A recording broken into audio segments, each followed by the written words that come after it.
함께 즐기는 재림교회 역사 이야기.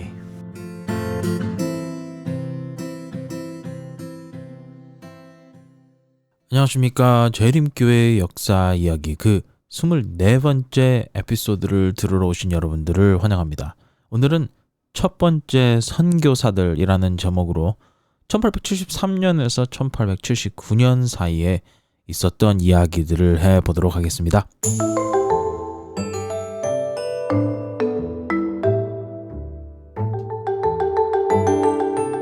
지난 시간에는 제임스 화이트이 캘리포니아에서 새로운 활력을 얻어서 The Signs of the Times라는 신문과 아니면 간행지라고 할까요? The Pacific Press라는 새로운 출판사를 창립한 이야기를 나눴습니다. 또 엘렌 화이트이 미국과 유럽에서 절제운동을 촉진하는 이 절제운동을 으로 활동하는 단체들과 이런 사람들 사이에 꽤 인기 있는 연설가가 되었다는 이야기도 나눴었죠. 에피소드의 마지막에서는 제이앤 앤드루스가 첫 번째 공식 유럽 선교사로 선정된 것과 1870년대에 겪었던 제임스와 엘렌의 갈등에 대해서 이야기했었습니다. 오늘은 우리가 거의 20년 동안 들어보지 못했던 인물에게 작별 인사를 하면서 시작해야 할 것 같습니다. 그의 이름은 바로 조셉 베이츠입니다. 베이츠는 1850년경 제임스 화이트에게 교회의 주도권을 넘기고 난 후 역사의 무대 뒤에서 만족스러운 삶을 살았습니다. 그 이후로는 확실히 제임스가 주도하는 분위기가 되었고 베이츠는 기꺼이 제임스를 지지했습니다. 베이츠가 베를크릭 대신에 몬트레이 미시간으로 이사한 사실은 그가 교회 안에서 자신의 역할을 어떻게 생각했는지 상징적으로 보여준다고 볼 수 있죠. 제임스가 교회를 조직하려고 했을 땐 베이츠는 충실히 교회마다 돌아다니면서 제임스를 돕기 위해서 조직의 필요성을 설명했습니다. 그렇다고 해서 베이츠가 아무것도 안 했다는 뜻은 아닙니다. 베이츠는 여전히 대화를 통해서 사람들을 설득하는 데 뛰어났습니다. 1868년에 베이츠는 자신의 자서전을 썼고 그 책의 인쇄가 사실 그의 은퇴의 자금이 되었다고 합니다. 그 후로 1년 후인 1869년에 베이츠는 미시간주에 있는 교도소에서 600명에서 한 700명 되는 죄수들에게 설교를 했습니다. 1871년에는 100번이 넘는 설교를 했다고 전해지죠. 제임스는 베이츠에게 쉬라고 계속해서 이야기했지만 여러분도 알다시피 제임스가 그런 말을 할 처지는 아니었죠. 베이츠의 아내였던 프루던스 베이츠. 이 사람은 1870년 8월 한 안식일에 숨을 거뒀습니다. 프루던스는 남편의 신념에 동의하는 데 시간이 걸렸지만 일단 진리를 받아들인 후에는 끝까지 남편과 함께했죠. 두 사람은 52년 동안 함께 결혼 생활을 했고 베이츠는 아내를 프루디라고 불렀습니다. 77세의 나이였죠. 베이츠는 그 후로 1년 반을 더 살았다고 합니다. 1872년 2월 엘렌 화이트는 베이츠가 거의 음식을 먹지 않고 있다는 소식을 듣게 됩니다. 엘렌은 편지에서 그를 강하게 나무랐고 하나님이 그가 스스로 굶주리는 것을 기뻐하지 않으신다고 이야기했죠. 엘렌은 베이츠에게 마치 엘렌이 항상 자기 남편에게 말하던 것처럼 일을 멈추고 쉬라고 했습니다. 엘렌은 매우 단호했죠. 하나님은 당신을 사랑하십니다. 하지만 나이가 많고 당신의 강한 성격으로 인해서 당신은 하나님의 일을 방해할 가능성이 큽니다. 이 옛날 사람들이 특별히 엘렌과 이 다른 사람들이 주고받았던 편지들을 보면은 아주 꽤 직설적입니다. 하지만 베이츠가 고집이 세다는 것을 엘렌이 알았기 때문에 단순한 조언으로 그를 설득할 수 없다고 생각했던 것 같아요. 이것에 대해서 베이츠는 발렌타인데이에 내가 굶주리고 있다는 소식을 당신을 통해서 알게 됐습니다. 라는 식으로 답을 보냈습니다. 특유의 베이츠만의 스타일로 집에 있던 음식을 하나하나 나열하면서 자신이 건강개혁운동에 엘렌보다 훨씬 먼저 참여했다는 점을 상기시켰죠. 조셉 베이츠는 1872년 3월 19일 이 서부 건강개혁 요양원에서 숨을 거뒀습니다. 베이츠의 마지막 대총회는 그에게 희망을 주었고 1870년대에 이루어진 모든 일들을 보며 기쁨을 느꼈죠. 베이츠의 죽음 후 미시간 합회는 그를 기리며 최고의 찬사를 담은 결의문을 통과시켰습니다. 1873년 대총회에서도 같은 일이 일어났죠. 제임스 와이트는 이렇게 말했습니다. 처음 베이츠를 알게 되었을 때부터 나는 그를 많이 사랑했습니다. 그리고 베이츠가 거룩한 재림운동에 헌신하는 모습을 더 많이 볼수록 그의 신중함, 거룩한 삶, 성도들을 향한 진실한 사랑을 보며 나는 베이츠를 더 사랑하고 존경하게 되었습니다. 엘렌 화이트는 이후 몇 년 동안 만나는 많은 사람들이 조셉 베이츠를 떠올리게 한다고 이야기했습니다. 베이츠의 여러 면에서 이 운동의 나머지 다른 사람들보다 훨씬 앞서 있었던 것이었죠. 베이츠는 1850년에 지도권을 넘기고 나서도 그가 앞서 나갔던 일들을 따라잡는데 이 재림운동은 아주 수년, 심지어는 수십 년이 걸렸다고 전해집니다. 베이츠는 인생의 마지막 22년을 거의 아무것도 하지 않고 또 여전히 다른 재림교회 신도들보다 앞서 있었습니다.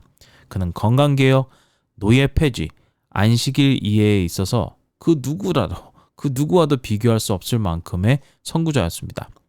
그는 단순한 이 재림운동의 아버지가 아니라 어떻게 보면 재림운동의 할아버지라고 볼 수 있죠. 조셉 베이츠가 없었다면 아마도 우리가 생각하고 있는, 우리가 보고 있는 제7일 안식일 예수 재림교회도 없지 않았을까 생각해 봅니다. 이 9번째 에피소드 이후로 이야기할 거리가 없어서 조용했지만 앞으로 베이츠 할아버지가 매우 그리울 것 같네요. 그동안 수고하셨습니다. 너무나도 감사했습니다.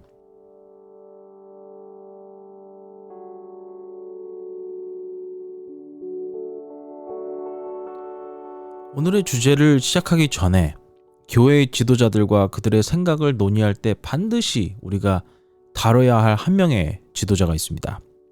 바로 조지 버틀러입니다. 버틀러의 마음속에서 제임스 와이트는 그 사람의 생각 속에서는 제임스 와이트이 영원한 왕과 같았고 버틀러는 단지 관리인 매니저일 뿐이었습니다. 이 시기에는 또다시 제임스 와이트의 성실성, 이 사람이 믿을 수 있는 사람인가 라는 의문을 품는 사람들이 생겨나기 시작했습니다. 그 월컷 해클리 리틀 존이라는 약간 황당한 이름을 가진 재림교인이 있었는데 그는 제임스 와이트이 훌륭한 지도자이지만 동시에 독재자가 될 수 있는 유혹을 받을 수도 있는 사람이라고 주장했죠. 그 말이 어느 정도는 일리가 있긴 했습니다. 제임스를 비난하는 많은 사람들이 실제로 그가 잘못한 일이 아니라 그가 잘못할 가능성이 있다는 이유로 불만을 제기했다는 것을 기억하실 것입니다. 여기서 이 리틀 존이라는 분은 한 발 더 나아갔습니다. 제임스가 독재자가 될 가능성이 있을 뿐만 아니라 그의 성실성을 의심할 이유가 있다고 생각하는 사람은 누구나 그를 의심할 수 있고 의심해야 한다는 것이었죠. 우리는 교회 내에서 일부 사람들이 제임스를 좋아하다가도 다시 그에게 제임스에 대해서 수군대다가 결국 잘못했다고 고백하면서 다시 제임스를 지지하는 사람들, 이게 이렇게 사이클이 반복되는 이야기를 나눈 적이 있었습니다. 70년대 초반에 이 일이 더욱 극심하게 일어났죠. 제임스와 교회 지도부의 한 절반 정도의 사람들과의 관계는 한때 매우 긴장된 상태였습니다. 이 문제를 해결하기 위해 나선 사람이 바로 조지 버틀러였습니다. 버틀러는 교회가 한 사람의 지도자 아래에 있어야 한다고 주장하는 에세이를 썼고 그 사람이 누구든지 간에 제임스 화이트의 말을 들어야 한다고 주장했습니다. 이건 마치 빌 게이츠가 마이크로소프트에서 은퇴를 했더라도 CEO는 여전히 빌 게이츠의 말에 귀를 기울여야 한다고 말하는 것과 비슷하죠. 빌 게이츠가 그 회사를 자신의 손으로 세운 사람이었기 때문입니다. 제임스 화이트는 교회의 공식 지도자로 섬긴 후 물러났지만 버틀러는 제임스가 교회의 공식 지도자가 아니더라도 여전히 교회의 지도자라는 점을 모두가 알게 하고 싶어 했습니다. 버틀러는 교회의 공식 행정과 제임스 화이트를 결합시켰습니다. 제임스를 비난하는 것은 곧 교회를 비난하는 것이 될 수 있었죠.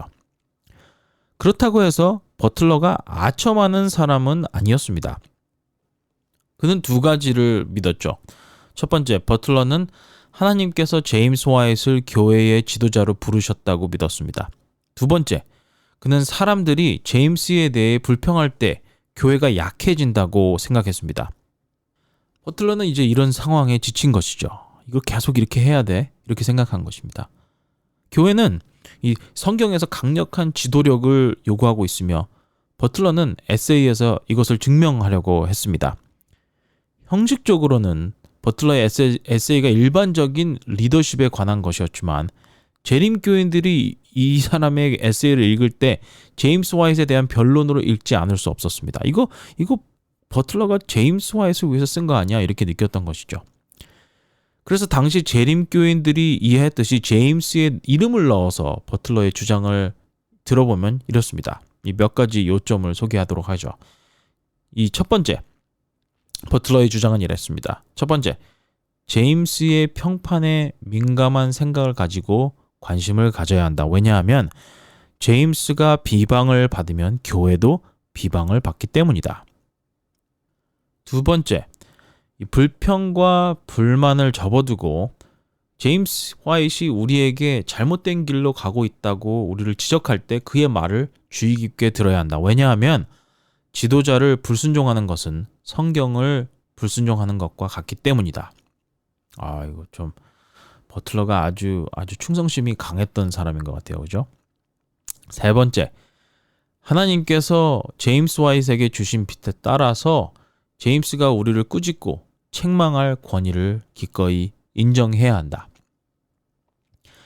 버틀러는 이것이 사람들에게 어떻게 들릴지 알고 있었습니다. 리틀 존 같은 사람들이 나서서 제임스 화이트이 재림교회의 교황이라면서 교회가 사람을 숭배하고 있다고 주장할 게 분명했죠. 하지만 버틀러는 이를 모두 일축했습니다. 교황주의는 인간의 양심을 지배하려 합니다. 이런 원칙에서는 그런 것이 포함되지 않습니다. 자기가 하는 말은 그것과 다르다는 것이죠. 버틀러는 교인들의 양심에 따라 제임스 화이트를 거부할 권리가 있다고 인정했습니다. 하지만 그 정도로 심각한 것이 아니면 교회는 하나님께서 허락하신 지도자에게 순종해야 한다고 주장했죠. 만약 당신이 버틀러가 교회를 군사적인 규율로 본다고 생각했다면 틀리지 않았을 거예요. 버틀러는 자신의 에세이를 마무리하면서 교회가 훈련된 군대처럼 각 장교와 병사가 자신의 위치를 지키고 그 위에 우리의 대장이신 그리스도께서 승리를 주실 것이다 라는 식으로 이야기했습니다.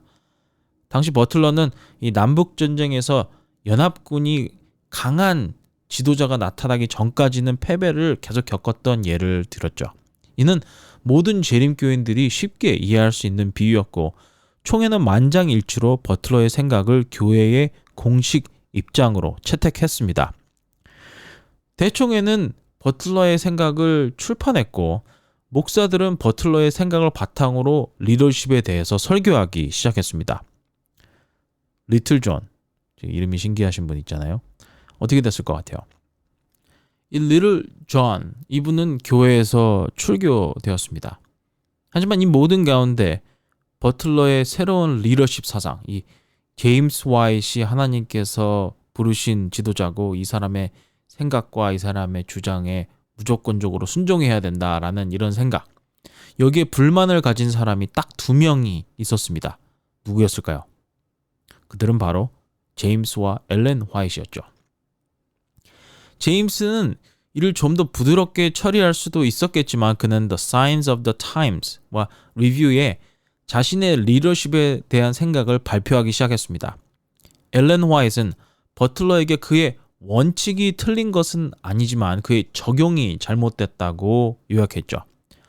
버틀러는 제임스에게 너무나도 많은 권한을 부여한 것이었습니다. 그녀는 하나님은 결코 한 사람의 생각과 판단에 의해서 그분의 일을 진행하도록 의도하지 않으셨습니다. 라고 기록했죠. 버틀러는 좋은 의도로 이런 주장을 했었습니다. 하지만 그는 제임스를 향한 끊임없는 비난을 막기 위해 제임스를 너무나도 높은 곳에 올려버린 것이죠. 그러자 사람들은 다시 새로운 불평을 하기 시작했습니다. 이거 봐. 제임스는 자신이 하나님의 오른편에 있다고 생각하는구나. 제임스는 즉시 교회에 편지를 보내서 자신이 교회의 실질적인 지도자라고 생각한 적이 없다고 이야기했죠. 교회가 조직될 때까지 누군가가 교회를 이끌 필요는 있겠지만 이제는 대총회와 모든 주의 합회들의 모든 것이 갖춰져 있기 때문에 내가 그렇게 실질적인 지도자로 활동할 이유가 없다라고 주장한 것이었습니다.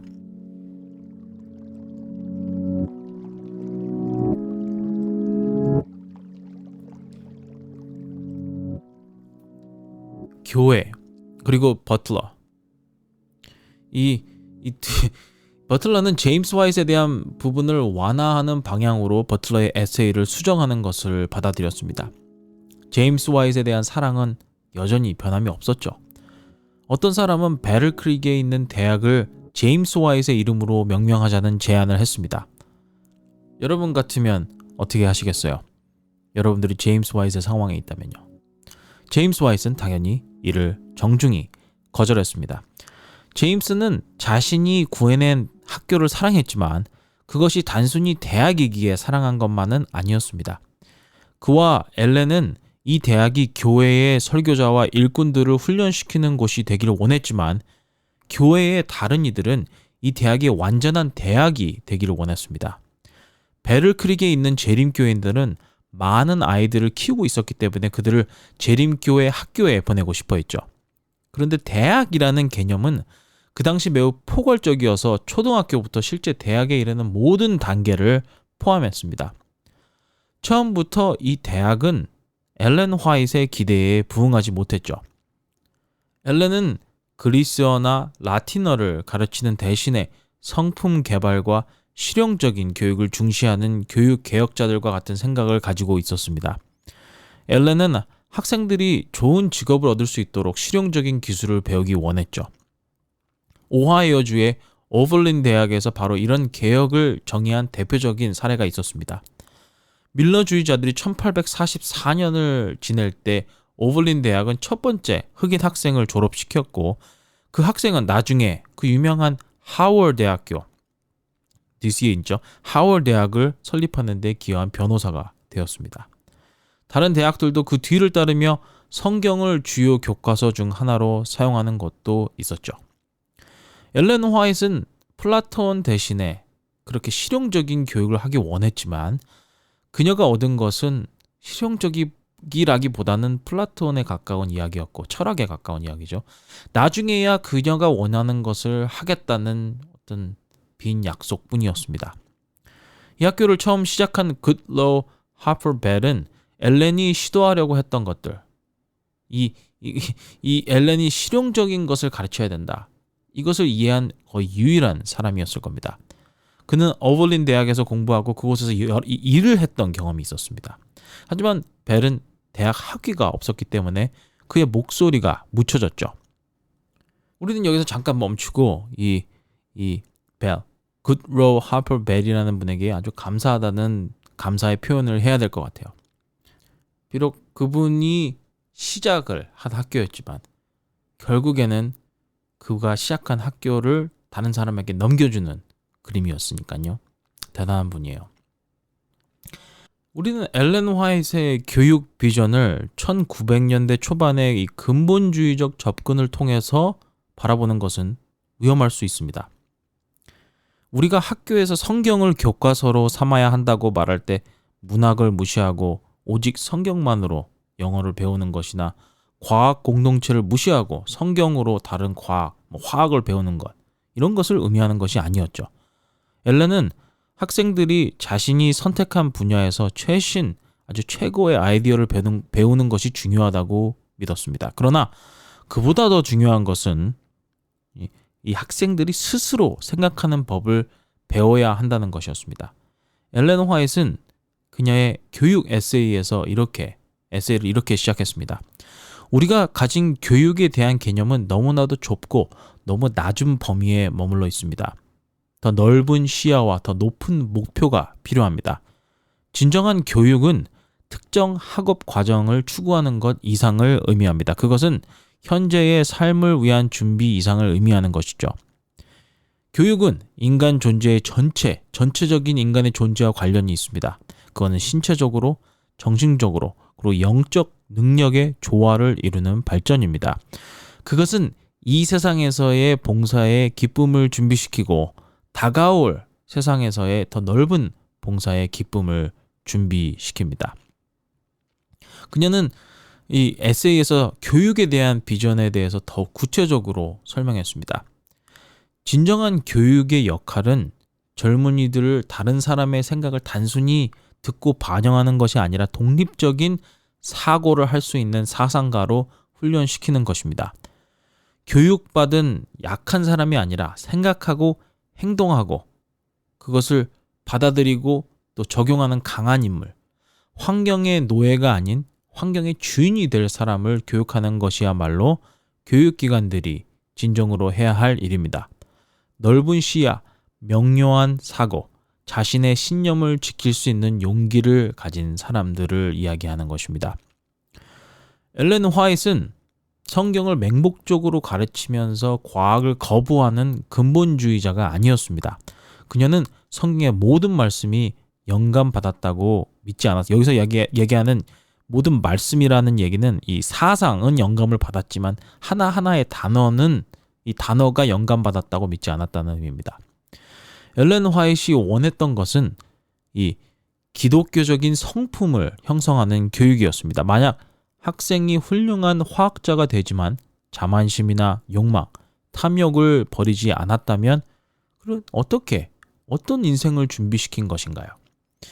학교는 단순히 직업을 얻기 위한 수단이 아니라 좋은 시민, 좋은 직원, 좋은 남편, 그리고 좋은 기독교인으로 살아갈 수 있는 방법을 가르쳐야 한다고 주장했습니다. 학교 이사회는 이 모든 것을 이해했고 엘렌 화이트의 주장에 공감했습니다. 하지만 배를 대신한 사람은 고전 교육을 받은 교사였고 글을 읽고 싶지도 않았죠. 엘렌 화이트이 주장했던 당시 이 교육개혁의 아이디어는 당시 상황에 비교해 봤을 때 조금 아니면 너무나도 앞서 있었다고 볼 수 있습니다. 엘렌 화이트의 학교에 대한 비전, 이 비전은 학교가 도달할 수 있는 범위를 넘어서 있었습니다. 이 학교는 통학학교였고 이를 운영할 자격을 갖춘 재림교회 행정가나 교사가 없었습니다. 거의 아무도 엘렌 화이트이 원했던 학교를 운영할 수 있는 경험이나 능력이 없었죠. 제임스는 학생들이 외국어를 배우고 재림교회의 메시지를 전파하는 기술을 익히기를 원했지만 학생들은 실제로 별로 관심이 없었고 행정하시는 분들은 어떻게 그거를 실제로 이런 일이 일어나게 할 수 있는지를 알지 못했습니다. 학교가 이렇게 해야 된다, 저렇게 해야 된다 말하는 것은 쉽지만 이런 프로그램을 실제로 운영하는 것, 그리고 만드는 것은 더 어려운 문제였죠. 솔직히 얘기하자면 직업교육 프로그램은 소규모 학교에서 더 쉽게 운영할 수 있었습니다. 베를크릭에서는 거기에 머무는 학생들이 너무나도 많았고 캠퍼스도 너무나도 작아서 제대로 된 산업교육을 할 수가 없었던 것이었습니다. 이제 여러분들은 이런 질문을 하실 거예요. 제임스 화이트이 대학의 책임자였는데 왜 이런 변화가 그렇게 힘들었을까요? 그죠? 제임스가 항상 보면 이렇게 불도저같이 밀어붙이는 스타일이었잖아요. 사실 제임스는 대학의 부채를 어느 정도 해결하는 데 도움을 주었지만 그는 70년대 대부분 명목상으로만 책임자였습니다. 그의 관심은 캘리포니아에 있었고 그는 그 리뷰와 사이언스 오브 더 타임스를 편집하는 편집자로 일하고 있었죠. 하지만 제임스가 리더십을 맡을 때 빠지는 법이 없다는 것. 제임스가 해야 될 일이라고 생각하고 모든 이런저런 사업을 할 때 자기가 이걸 해야 된다고 생각하면은 절대 빼지 않았죠. 문제는 제임스가 자기가 학교를 운영할 자격이 없다고 느꼈다는 것입니다. 학교의 시작이 힘들었지만 그렇다고 해서 제임스가 이것을 포기할 정도로 힘들지는 않았던 것 같습니다. 때때로 학생들이 항의를 하기도 했고 어떤 때는 교과 과정도 엉망이었지만 학교 등록률은 좋았고 교회는 더 높은 교육을 받은 지도자들을 얻고 있었습니다. 이 베를크릭에서의 대학의 운영은 교회에 있어서 배움의 경험이었다고 볼 수 있겠죠.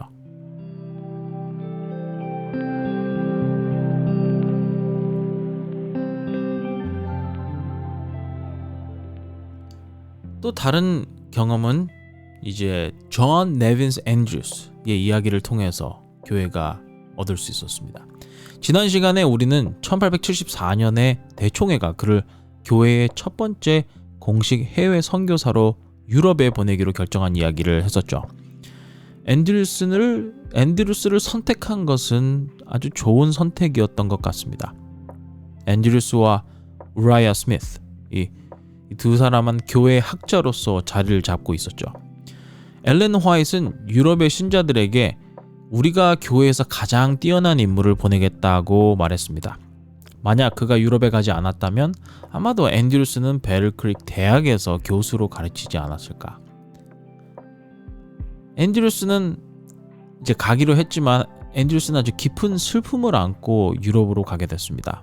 그의 아내는 2년 전 겨우 48세의 나이로 뇌졸중으로 사망했죠.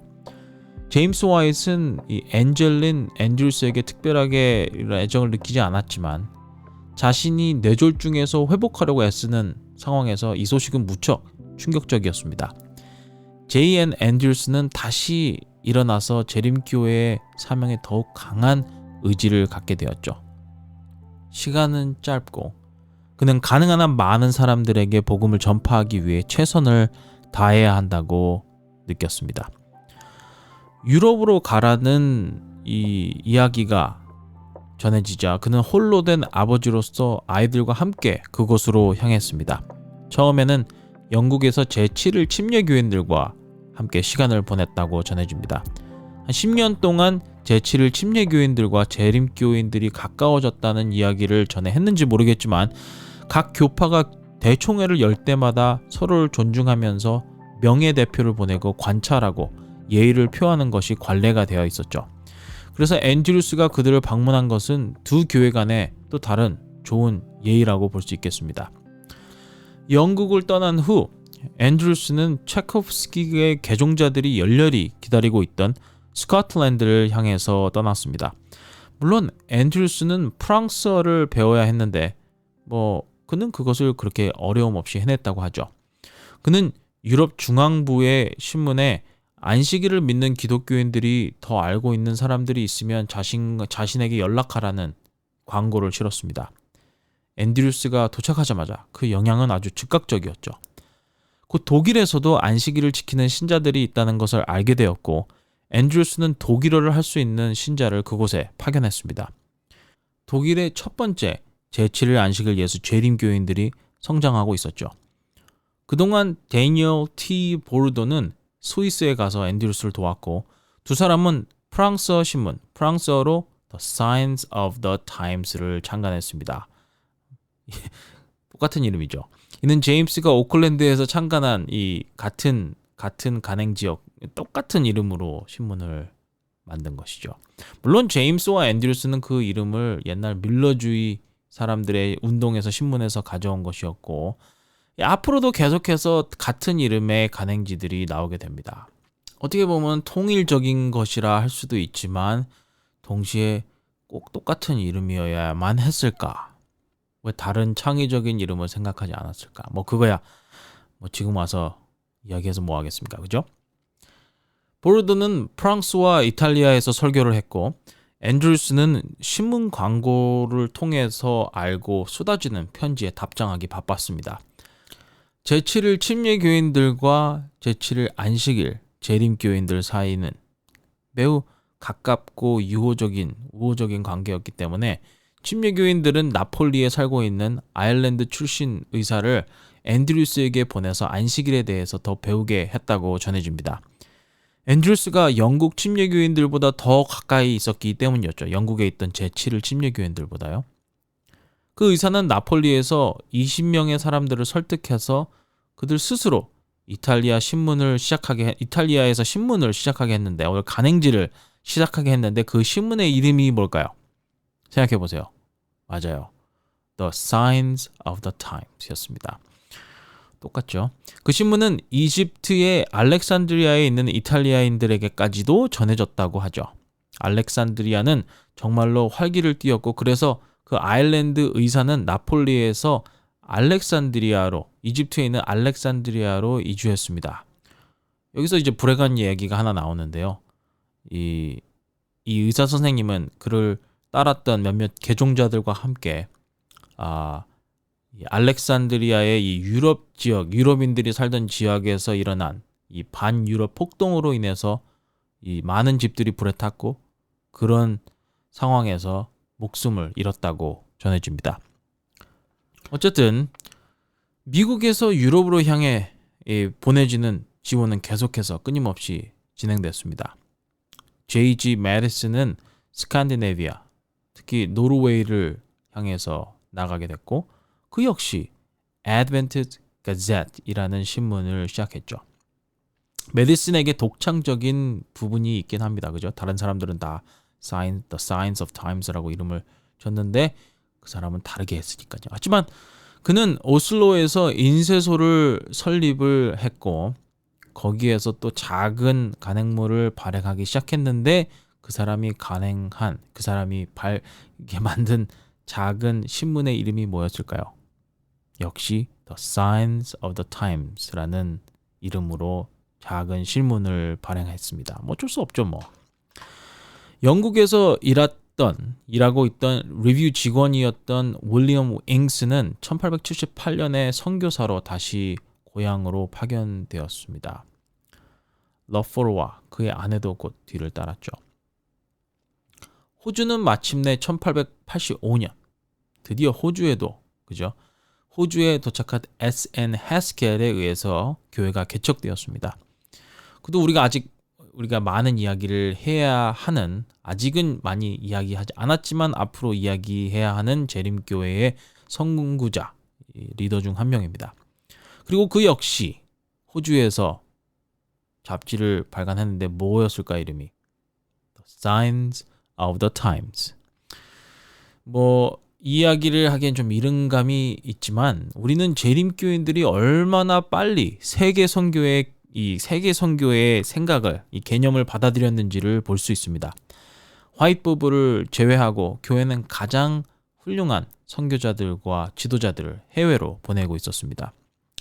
이들은 본국에서 일어나는 일들이 많기 때문에 본국에서의 도움이 절실히 필요했지만 그들은 예수님의 말씀이 참으로 의미하는 바를 이해했죠. 취소할 것은 많으나 일꾼이 적다는 말씀 말입니다.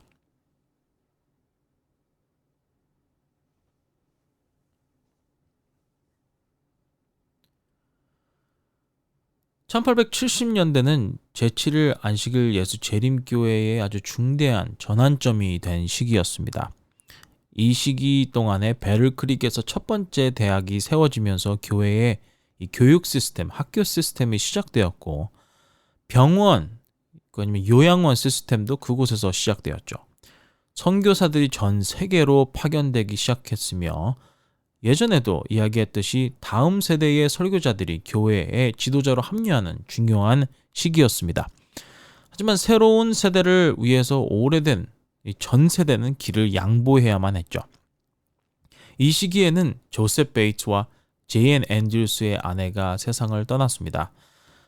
1880년대 초반에 또 다른 두 명의 큰 인물이 그 뒤를 따랐지만 전체적으로 봤을 때 이 10년의 시간은 제7일 안식일 예수 재림교회에게 그리고 재림교인들에게 매우 흥미진진한 시기였습니다. 제이앤 앤드루스는 1878년에 고국으로 돌아왔습니다. 하지만 베를크릭에서 딸 메리가 켈로그에 최선을 다한 치료에도 불구하고 숨을 거두고 말았죠. 앤드루스는 다시 한번 깊은 상처를 입게 되었습니다. 그의 첫 번째 유럽 선교 여행은 그의 건강을 무너뜨렸고 그의 삶 속에서 이제 그의 아내와 그의 딸, 이 여자들은 항상 어떻게 보면 불행한 운명을 겪는 듯 했습니다. 1879년에 앤드루스는 생애 최고의 설교를 했다는 평가를 받고 있습니다. 그 설교는 베를크릭에서 세워진 네 번째 재림교회, 그리고 그 중에서 가장 유명했던 교회인 다임 태버네클, 이 다임 교회, 이 다임 태버네클 교회의 헌당식에서 한 설교가 아주 유명한 설교가 된 것이죠. 이 교회는 에드슨 화이트이 고안한 아이디어로 이름이 붙여진 교회였습니다. 그의 아이디어는 모든 재림교인들이 매달 10센트씩, 즉 1년 동안 총 1불 20전을 모으면 교회의 필요를 충족시킬 수 있는 예배당을 지을 수 있다는 주장이었죠. 그러니까 작은 티끌모아 태산 뭐 이런 주장같이 우리 모두가 당시 돈으로 100원이면은 뭐 우리가 너무 싸다고 느낄 수 있었겠지만 모두가 참여해서 돈을 모으면은 모든 필요를 충족시킬 수 있는 예배당을 지을 수 있다. 이렇게 해서 지어진 예배당을 이 타임 태버나클, 한국말로 굳이 바꾸자면 뭐 100원 교회 뭐 이런 느낌입니다. 이 교회는 거대한 교회였습니다. 3,000명 이상을 수용할 수 있었고 앤드루스는 그곳에 가득 채운 재림 신자들 앞에서 재림교인으로서의 정체성을 요약하는 설교를 했습니다. 앤드루스는 설교에서 이렇게 이야기했죠. 이 예배당은 하나님의 모든 계명이 거룩하게 지켜져야 하며 하나님의 계명이 우리 주 예수 그리스도의 복음에 의해서 변하지 않았음을 믿는 사람들이 세운 것입니다. 우리는 예언에 기록되어 있듯이 하나님의 계명이 무시당하고 있는 시대를 살아왔으나 이제는 하나님의 계명을 회복하는 때가 다가왔음을 믿습니다. 이 일은 지금 이 시대를 사는 모든 사람들에게 맡겨진 사명이며 이곳에 계신 모든 분들께 이 거룩한 사역에 참여해 주시기를 간절히 부탁하는 바입니다. 이 예배당은 많은 이들이 하나님의 말씀에 귀를 기울이고 다가오는 심판과 우리 주 예수 그리스도의 재림이라는 위대한 사건에 주목하게 하기 위한 목적과 인류의 구원이라는 희망 속에 세워졌습니다. 아주 멋있는 말이 아닐 수 없습니다. 앤드루스가 당시에 설교하던 그 강단 뒤에 큰 창문에서 그는 그 뒤에 있는 창문에서 자신이 하고자 하는 설교의 주제를 따왔다고 볼 수 있죠. 왼쪽에 있는 스테인 글라스에는 인간이 오직 믿음으로 구원받는다는 메시지가 담겨 있었고 가운데 있는 글라스에는 10계명이 그려져 있었으며 오른쪽에 있는 스테인 글라스에는 하나님의 계명을 지키고 예수의 믿음을 가진 마지막 시대, 마지막 세대의 사람들이 묘사되어 있었습니다. 이 타임 태버나클 교회 자체가 말씀을 떠나서 그 교회 자체가 제7일 안식일 예수 재림교회의 가장 중요한 메시지를 선포하고 있었다고 볼 수 있죠. 자신이 가진 모든 것과 가족들마저 선교 사명을 위해서 희생했던 한 설교자의 웅장한 간증과 말씀 선포에서 우리는 무언가 뭉클한 감동을 가지게 되는 것 같습니다. 오늘은 감동 넘치는 배틀크릭의 타임 태버나클에서 이 에피소드를 마치도록 하죠. 그럼 다음 시간에 뵙도록 하겠습니다.